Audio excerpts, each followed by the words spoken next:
Respected audience, Assalamu alaikum. I am Professor Shamsuzzaman, Professor of Pathology.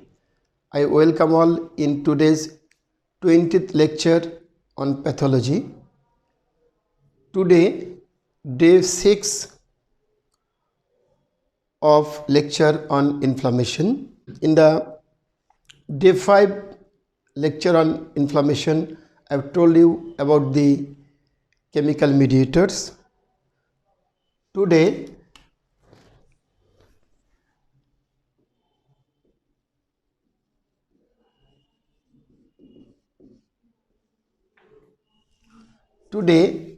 day 6, and today's topics: free radicals,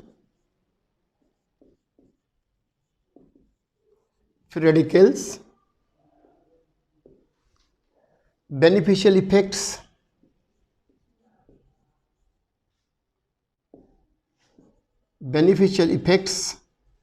of inflammation, harmful effects of inflammation, morphological,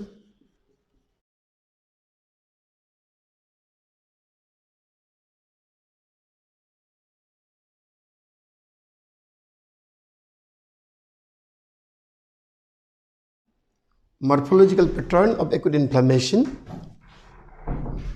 and outcomes of acute inflammation. Dear audience, today's topic is free radicals, beneficial effects of inflammation, harmful effects of inflammation, morphological pattern of acute inflammation, and outcomes of acute inflammation, that is the fate of acute inflammation. First come to free radicals.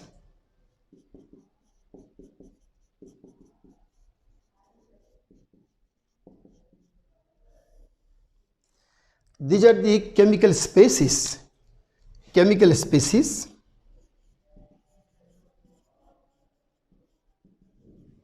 that bears an unpaired electron on its outer orbit.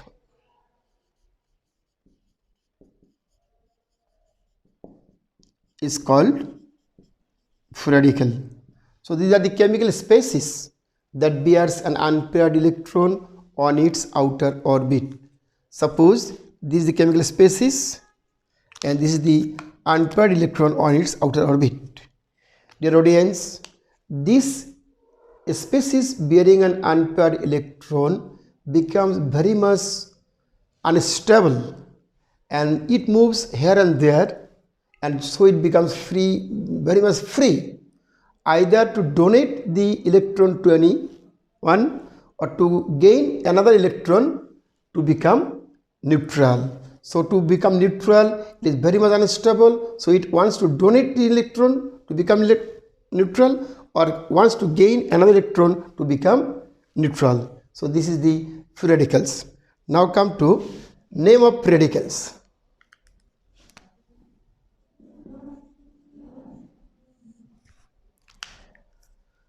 One is oxygen derived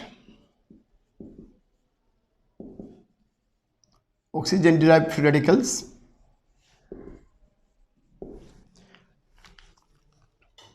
It may be superoxide,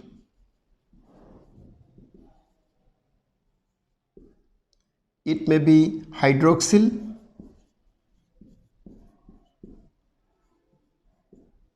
it may be hydrogen peroxide,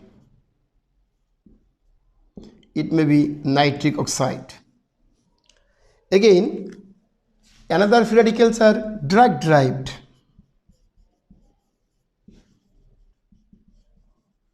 Free radicals such as carbon trichloride, that is derived from carbon tetrachloride. Now come to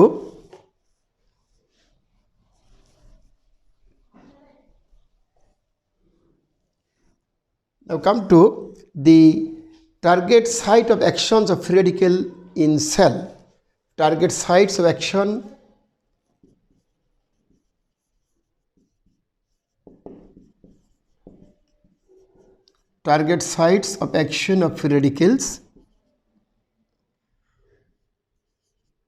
of free radicals in cell. Target sites of free radical in cell.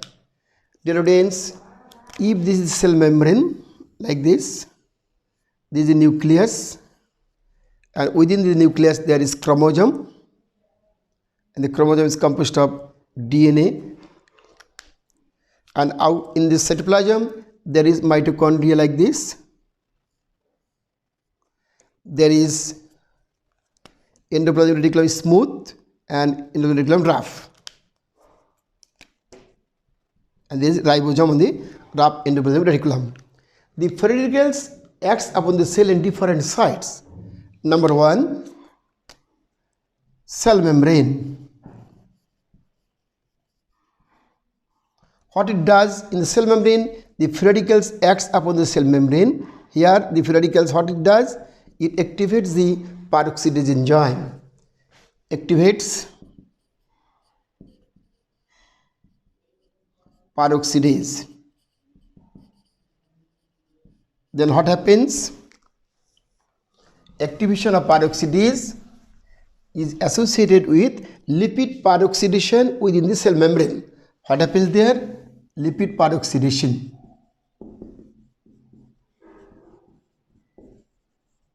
Lipid peroxidation in cell membrane. Once lipid peroxidation in cell membrane, what happens? The cell membrane become weak and there is cell injury, cell membrane injury and membrane injury. Membrane injury. Again, if the free radicals acts upon the ribosome, acts upon ribosome, acts upon ribosome in rough endoplasmic reticulum. Dear audience, you know, during protein synthesis, translation occurs in the rough endoplasmic reticulum and there is protein synthesis. As it disturbs the ribosome in rough endoplasmic reticulum, the translation of protein is hampered. Translation of protein synthesis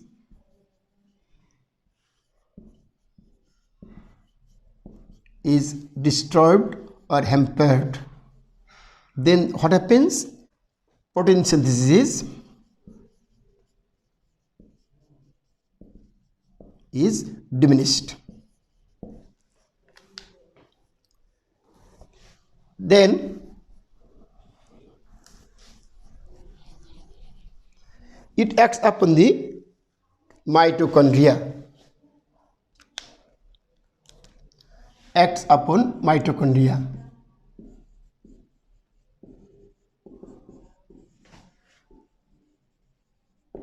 Dear audience, you know mitochondria is the powerhouse of the cell.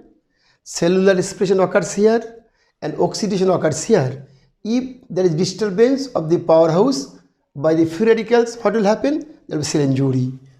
Then it acts upon the genetic material or genetic apparatus. Acts upon genetic apparatus. Dear audience, you know gene is present within chromosome. If free radicals act upon the gene, the dictation of gene will be hampered. So there will be diminished or hamperment in the synthesis of protein. So these are the target sites of free radicals. Now come to how free radicals are formed in our body.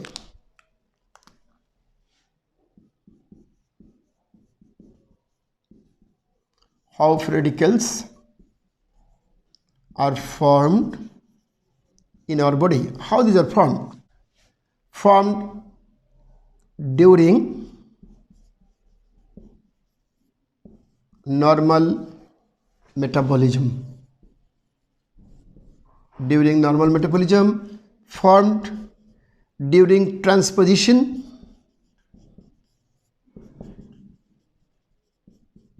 during transposition of metals. These are formed during drug metabolism. So free radicals are formed during normal metabolism, during transposition of metals, and formed during drug metabolism. Now come to during normal metabolism. During normal metabolism, we know in normal metabolism there is oxidation and there is reduction.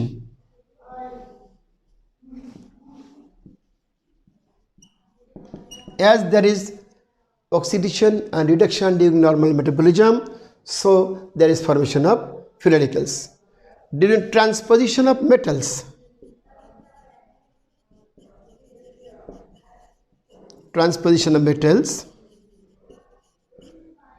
dear audience, you know iron, there is two stages, one is ferrous, another is ferric. So during transposition of ferrous to ferric or ferric to ferrous, there is formation of chemical species containing unpaired electrons. There is formation of free radicals. Another metal, copper, it may be remain as cuprous and cupric So this copper, during transposition from cuprous to cupric or cupric to cuprous, there is formation of free radicals. This is the transposition of metals that is associated with free radicals formation. Now come to drug metabolism. Drug metabolism, carbon tetrachloride may produce carbon trichloride, and this is the free radical. So these are the ways of formation of free radicals in our body.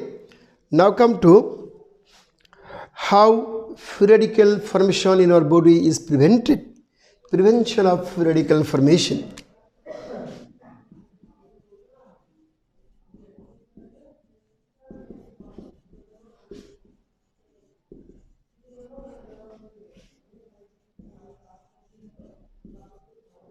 Prevention of free radicals formation. Number one, prevention by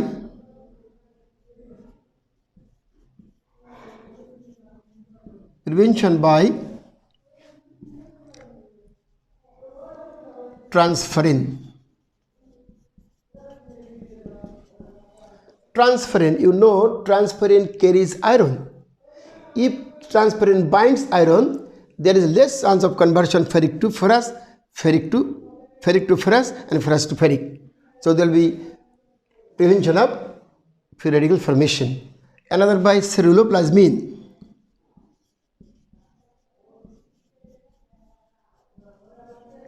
Dear audience, you know ceruloplasmin is the carrier protein of copper. It is the carrier protein of copper. If ceruloplasmin binds the copper, there will be limitation of transposition of copper from cuprous to cupric or cupric to cuprous. So there will be prevention of free radical formation. Again, it can be prevented by vitamins, and this is antioxidant. So prevention by antioxidant like vitamin, what are vitamins? Vitamin A, C, E. These vitamins are antioxidants. It can prevent free radical formation. Also, we can get antioxidant from fresh fruit. Fresh fruit also prevents free radical formation. Dear audience, now come to if free radical is formed in our body. This is the way of prevention. If free radical is formed in our body, how the formed free radicals are neutralized. How the formed free radicals are neutralized. Now come to neutralization of free radicals.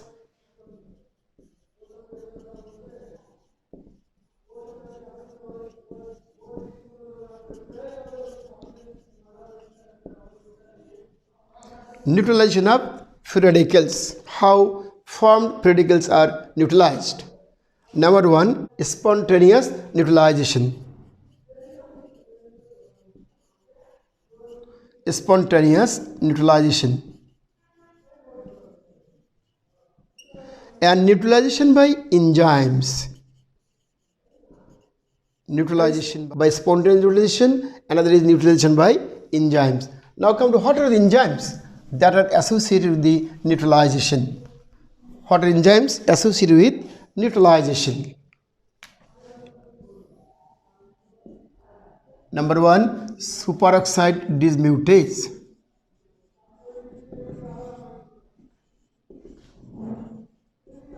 Superoxide dismutase, it can neutralize superoxide. Then glutathione reductase, glutathione reductase. Then catalase, then peroxidase. Peroxidase. These are the enzymes associated with neutralization formed free radicals in our body. Dear audience, in our body, the formation of free radicals and neutralization of free radicals remain in balance, so there is usually no injury. So this is all about the free radicals. In short, now come to beneficial effects of inflammation. Dear audience, we are continuing the chapter inflammation. Now come to beneficial effects of acute inflammation or beneficial effects of inflammation. Beneficial effects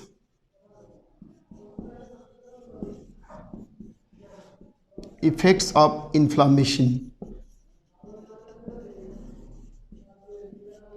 Respected audience, we know what is inflammation: reaction of vascularized living tissue to local injurious agent, provided the injurious agent does not destroy the tissue, and this reaction is called inflammation. How this reaction is beneficial for us, how it gives benefit in our body. This is the beneficial effects of inflammation. Now come to what are the beneficial effects. Inflammation seeks infection. It seeks infection, localizes infection.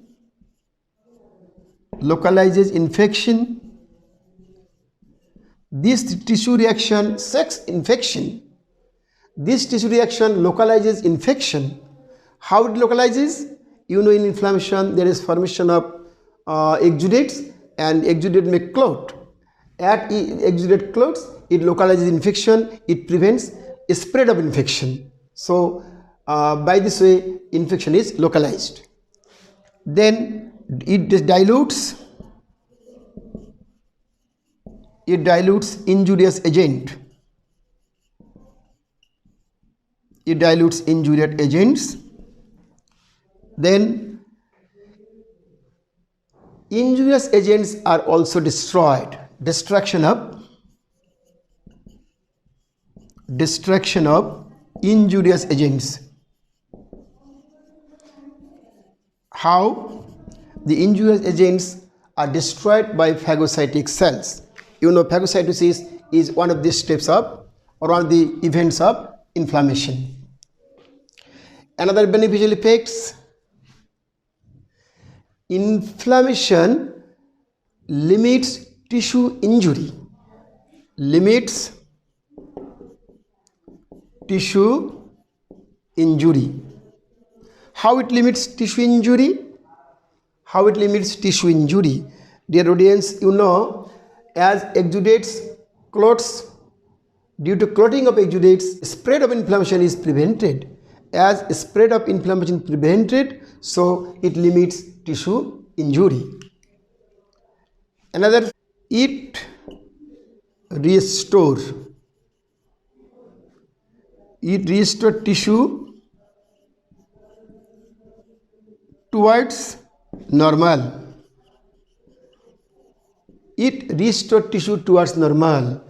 Dear audience, you know, inflammation is mandatory for healing and repair. If there is incision in the skin like this, there will be inflammation. And if no inflammation, there will be no healing. As it helps in healing, so it helps in restoration of tissue towards normal.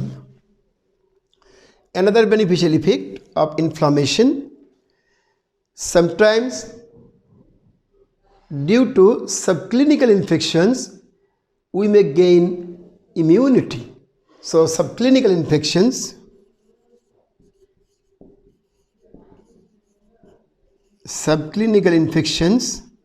are associated with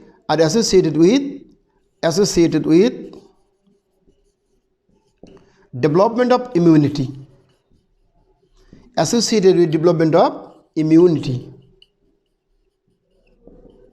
So these are the beneficial effects. Immune response usually is protective for us. So these are the beneficial effects of inflammation. Dear audience, there are some harmful effects also. Now come to harmful effects of inflammation.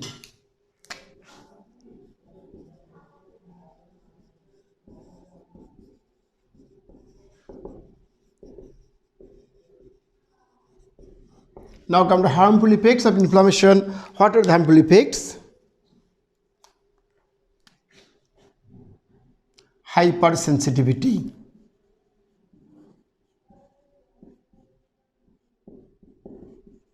Hypersensitivity reaction. What is hypersensitivity reaction? Respected audience, immune response is beneficial for us. Immunity protects us. Immunity protects our tissue and cell. If immune response is injurious for our tissue, this injurious immune response is nothing but the hypersensitivity reaction. So injurious immune response is nothing but the hypersensitivity reaction, and this may be due to inadequately controlled immune response. If there is inadequately controlled immune response, there will be hypersensitivity reactions. It is injurious for our tissue. Another, inflammation may lead to disease. Inflammation may lead to disease. Example, inflammation may cause disease like rheumatoid arthritis. So these are the harmful effects of inflammation. Now come to morphological pattern of acute inflammation. We know acute inflammation is short-lived, sudden onset, and it is exudative in nature. So what are the morphological pattern or morphological variants of acute inflammation? Whatever is the site of acute inflammation, there are some morphological patterns. What are those?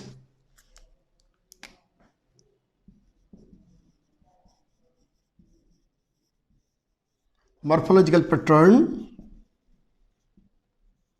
of acute inflammation.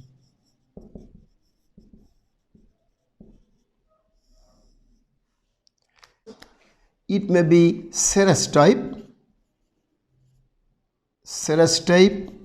or it is also called catarrhal type or catarrhal type.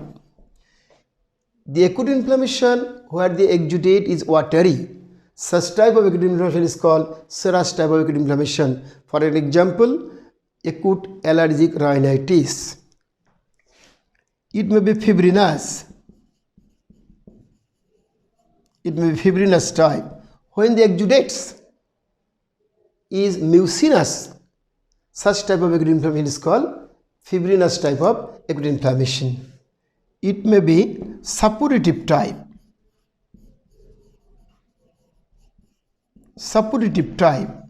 If acute inflammation is associated with or the exudates is suppurative type or exudates pass like, such type of acute inflammation is called suppurative type of acute inflammation.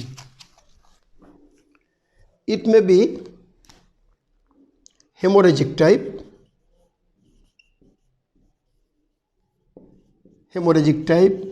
If exudates is mixed with hemorrhage, blood, such type of acute inflammation is called hemorrhagic type of acute inflammation. For example, sometimes acute appendicitis may be hemorrhagic type, gangrenous type of acute inflammation. If acute inflammation is associated with gangrene, it is called gangrenous type of acute inflammation. For an example, sometimes acute appendicitis may be gangrenous type of acute appendicitis. It may be pseudomembranous.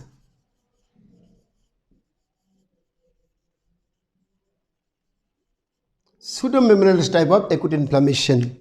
Dear audience, if we know exudates can clot, if exudates in an acute inflammation produces false membrane, such type of acute inflammation is called pseudomembranous type of acute inflammation. Now come to examples of pseudomembranous type. One is diphtheria.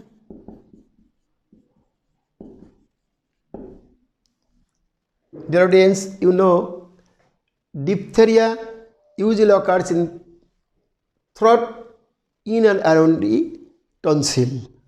Suppose this is the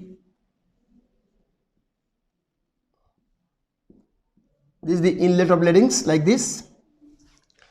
If diphtheria occurs here, this diphtheria may produce false membrane in the inlet of larynx and there will be asphyxia. This is example of false membrane formation in diphtheria. Sometimes in pseudomembranous colitis,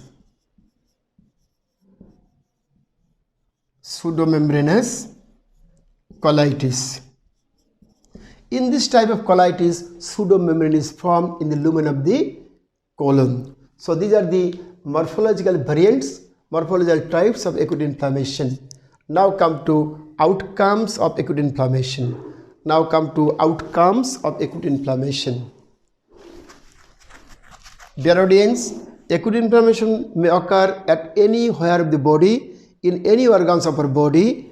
If acute inflammation occurs, what is the fate? What is the outcomes of that acute inflammation? Now come to fate or outcomes of acute inflammation.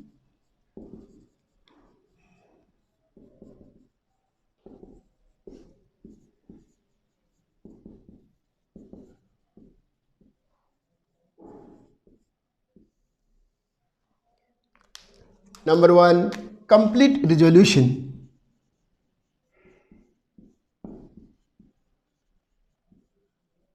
Complete resolution may turn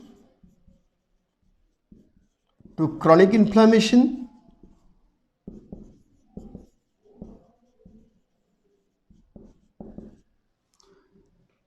Acute inflammation may turn to chronic inflammation.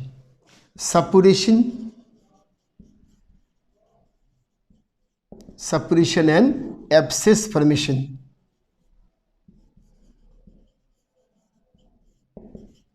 And sometimes fibrosis.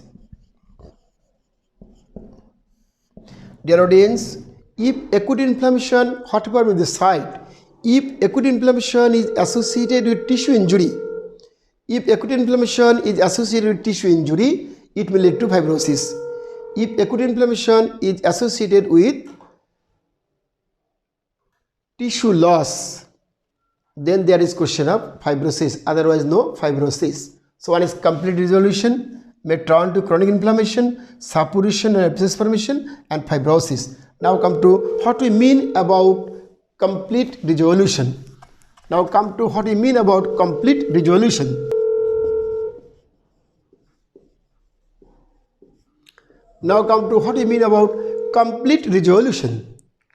Complete resolution means disappearance of changes and restoration of tissue architecture is called complete resolution.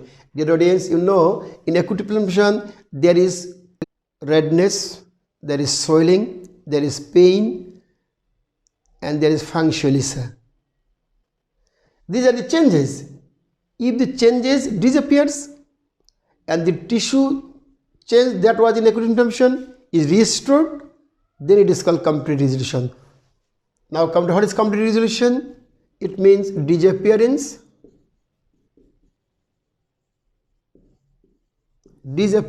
of changes with restoration of tissue architecture. Tissue architecture is called complete resolution. Dear audience, today up to this. Thanks all.